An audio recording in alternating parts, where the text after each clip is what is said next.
कि मैं तो सबसे पहले जो हमारे अधिकारी हैं अश्विनी जी जिनकी डेथ हो गई, मैं उनको अपने तरफ से, पूरे बिहार की तरफ से उनको श्रद्धांजलि देता हूं, उनके माता को और उनको। और मैं सभी उनके साथ जो पुलिसकर्मी गए हुए थे, जो धोखा देके भाग गए, उनको डिसमिस कर उन पे सजा देनी चाहिए सरकार से, मैं आग्रह करता हूं, डिसमिस कर। और वो मौलाना जो ये सब करवाए हैं और सब मिल करके पुलिसकर्मियों को होना चाहिए था, जब घिरा इनके पास SLR था, सबको गोलियों से भून देना चाहिए था। ऐसा नहीं अपने साथ में जो गए उनको छोड़ के भागना चाहिए था।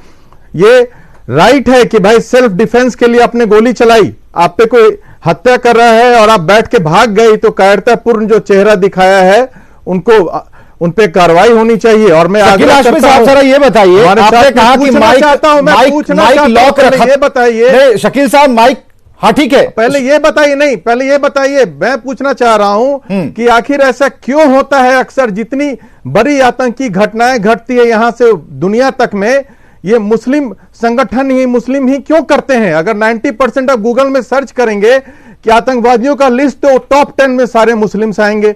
आप टेररिस्ट ऑर्गेनाइजेशन इन वर्ल्ड देखिएगा, टॉप 10 में आपको मुस्लिम ही आएंगे। आखिर क्या है? आप शकील हाशमी से जवाब चाहते हैं? शकील जी, आप जवाब जानना चाहता हूं, मैं चाहता हूं क्या तालीम देते हैं आप मदरसा में कि आतंकवादी बन जाते हैं आपके लोग? पहले आप यहाँ जज्बात को लेकर नहीं बैठिए। क्या जज्बात को लेकर नहीं बैठिए?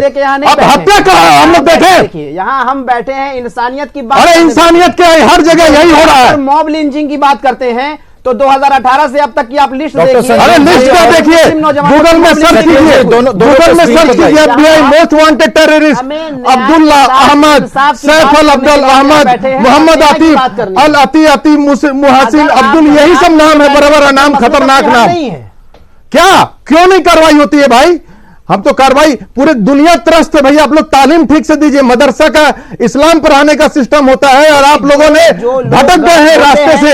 ऐसा नहीं होता है, धर्म से नहीं क्या है भाई? ऐसा क्या आप लोग पढ़ाई करते हैं कि जिहाद और ये सब में घूम के चले जाते हैं बड़े होकर के? अरे थोड़ा अच्छा पढ़ाई लिखाई संस्कार दीजिए मदरसा में, नहीं तो मदरसा बंद कर दीजिए। डॉक्टर संजीव सिंह, हम आपको रोकना चाहेंगे। डॉक्टर संजीव सिंह, हम आपको रोकना चाहेंगे। लगा के थक गया हूं। डॉक्टर संजीव सिंह, बहुत दुखद है ये, नहीं ठीक है, दुखद है। मैं डॉक्टर संजीव सिंह, खुले तौर पर सभी के लिए ऐसे शब्दों का इस्तेमाल हम नहीं कर सकते, ना ही हम इजाजत दे सकते हैं।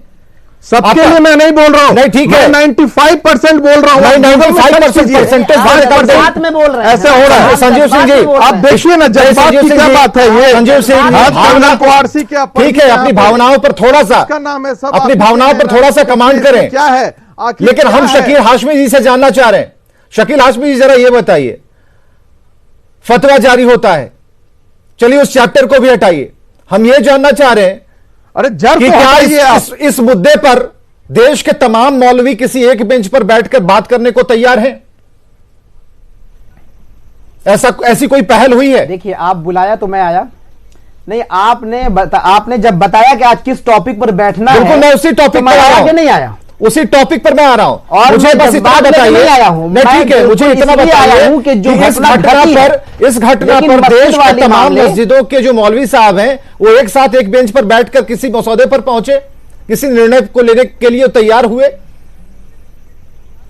देखिए, वो जो मस्जिद है जहां से इस तरह की घटना घटी है, आपके कहने के अनुसार अभी मुझे यह बात स्पष्ट हुआ है कि मस्जिद से अनाउंस हुआ, तो सबसे पहले सुन करके मस्जिद से अनाउंस होता है कि खून करो, वहां के कमेटियों की और वहां के इमाम की जांच होनी, लिंचिंग करो, कहां तक सही ये है, और इसकी जांच कर ऐसे लोगों के साथ सख्ती से कार्रवाई होनी चाहिए। 90 के दशक में आपको सरप्राइज होना चाहिए था, मस्जिद के अंदर ही अनाउंसमेंट करके और कश्मीर के अंदर लाखों कश्मीरी पंडितों का नरसंहार कर दिया गया। मस्जिद के अंदर से ही, वही तो मैं बोल रहा हूं कि जड़ को ठीक कीजिए, आखिर क्या कारण है?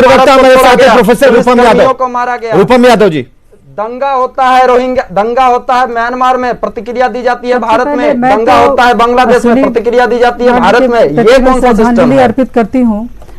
सबसे बड़ी बात है, यहाँ अपराध का कोई जात और कोई धर्म नहीं होता है। अपराधी अपराधी होता है, चाहे वो किसी जात या धर्म का हो।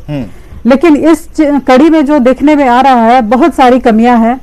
एक तो जब पुलिस बल यहाँ से गई तो पूरी सुरक्षा के साथ या उनके साथ कोई सीनियर नहीं थे और वो उस तरह से प्लान वे में जब किसी को अपराधी को पकड़ने अगर जाते हैं तो उस तरह से प्लान वे में वहां क्या स्थिति बन सकती है, कितने लोगों के साथ घिराव हो सकता है, क्योंकि मॉब लिंचिंग आज की घटना नहीं है, ये दूसरी दिशा में आप ले जा रहे हैं। देश में मॉब लिंचिंग की घटना ऐसे बात नहीं कीजिए कि वहां पे कहीं भी वहां पे मस्जिद से नहीं बोला जाता है कि मॉब लिंचिंग करके मारी है, ये अनर्थ हुआ है। कार्रवाई होना चाहिए मौलाना पे, मौलवी पे और जितने लोग हैं वहां पे, नहीं डॉक्टर उनके धर्मगुरु उन पे कार्रवाई होनी चाहिए।